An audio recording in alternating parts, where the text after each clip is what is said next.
The Roman Republic was barely born when it was forced to fight for its life. The king had been driven out, but Rome's war had only just begun. In exile, King Lucius Tarquinius Superbus gathered allies determined to reclaim the throne he had lost. In the year 509 before Christ, Etruscan armies crossed into Roman territory.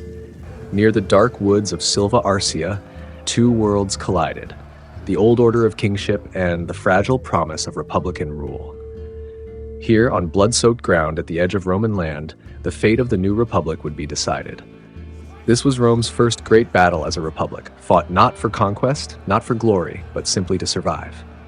In the year 509 BC, the Roman monarchy was abolished and replaced by the Roman Republic, marked by the election of Rome's first consuls.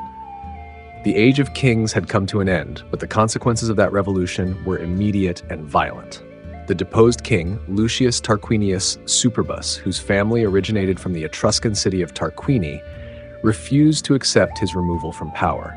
Driven by the hope of restoration, he gathered allies beyond Rome's borders, securing the support of two major Etruscan cities, Veii and Tarquini. For Veii, this alliance was motivated by long-standing grievances, born of repeated military defeats and the loss of territory to Rome. The conflict promised an opportunity to redress old wounds.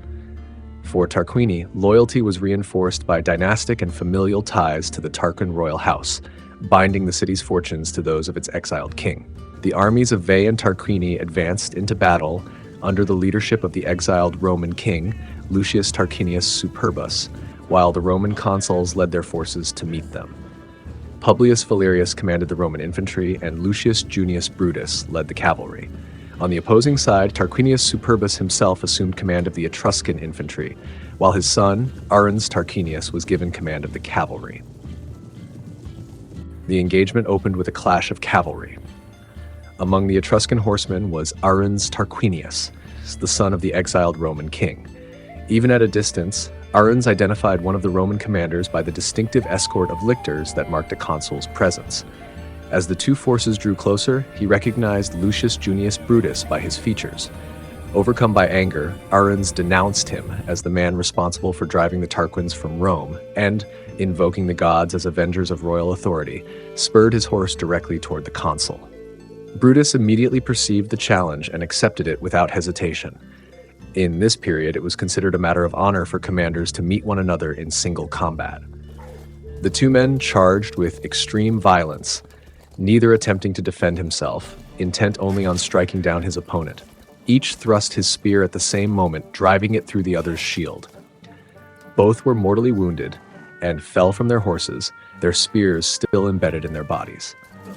Following the death of both leaders, the remaining cavalry on each side joined fully in the fighting.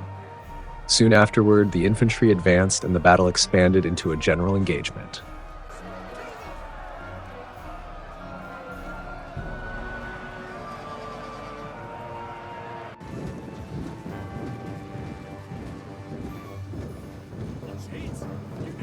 The battle now spread across the field in full fury, its outcome shifting from moment to moment. Neither army possessed a clear advantage, and the fighting unfolded with brutal symmetry. On both sides, the right wings pressed forward and broke their opponents, while the left wings faltered and collapsed under pressure.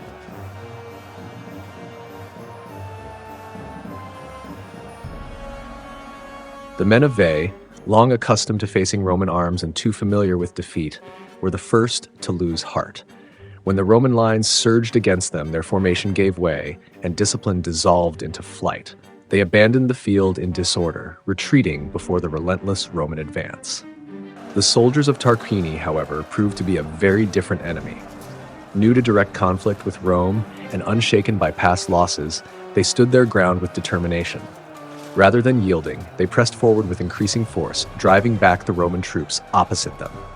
Shields locked and spears thrust at close range, the Romans were slowly forced to give way, their line bending under sustained pressure. Victory and defeat existed side by side on the same battlefield.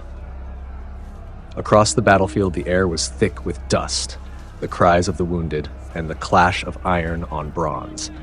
What had begun as a single engagement fractured into a series of desperate struggles, each wing fighting its own battle, unaware of the fortunes of the other. As daylight faded, Neither side could claim a decisive victory, only the certainty that the survival of the Republic had been tested in blood.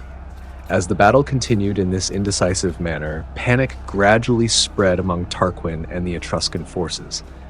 With night approaching and confidence in victory fading, the armies of Veii and Tarquini abandoned the field and withdrew to their respective cities.